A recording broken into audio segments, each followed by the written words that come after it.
টাকা পাওনা নিয়ে সরাইলে ২ গ্রামের রক্তক্ষয়ী সংঘর্ষ, আহত অন্তত ৫০।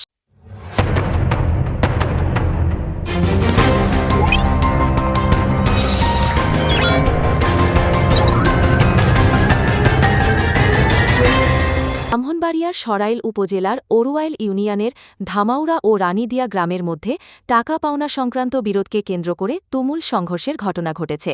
এতে উভয় গ্রামের মানুষের মধ্যে চরম উত্তেজনা ছড়িয়ে পড়ে। স্থানীয় স্রোতে জানা যায়, ধামাউড়া গ্রামের গাজীর গোষ্ঠীর সদস্য গাজী আব্দুল আজিজের কাছে রানীদিয়া গ্রামের আব্দুল খালেক দীর্ঘদিন ধরে টাকা পাওনা দাবি করে আসছিলেন। বিষয়টি নিয়ে একাধিকবার দেনদরবার ও আলোচনা হলেও কোনো সমাধানে পৌঁছানো সম্ভব হয়নি। এর জের ধরে দুই পক্ষের মধ্যে বিরোধ ক্রমশ তীব্র হয়ে ওঠে। ঘটনার দিন সকালে টাকা আদায় নিয়ে কথা কাটাকাটির এক পর্যায়ে দুই গ্রামের লোকজন সংঘর্ষে জড়িয়ে পড়ে। সংঘর্ষে লাঠিসোঁটা ও দেশীয় অস্ত্র ব্যবহারের অভিযোগ রয়েছে। এতে উভয় পক্ষের অন্তত ৫০ জন আহত হন। আহতদের মধ্যে কয়েকজনের অবস্থা গুরুতর বলে জানা গেছে।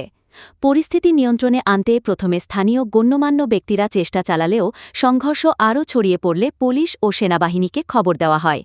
খবর পেয়ে আইনশৃঙ্খলা বাহিনীর সদস্যরা দ্রুত ঘটনাস্থলে পৌঁছে পরিস্থিতি নিয়ন্ত্রণে আনেন। বর্তমানে এলাকায় অতিরিক্ত পুলিশ ও সেনাবাহিনী মোতায়েন রয়েছে।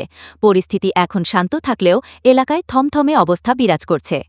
এ বিষয়ে স্থানীয় প্রশাসনের পক্ষ থেকে জানানো হয়েছে, সংঘর্ষের ঘটনায় জড়িতদের শনাক্ত করে আইনগত ব্যবস্থা গ্রহণের প্রক্রিয়া চলছে। একই সঙ্গে উভয় পক্ষকে শান্ত থাকার এবং আইন নিজের হাতে তুলে না নেওয়ার আহ্বান জানানো হয়েছে।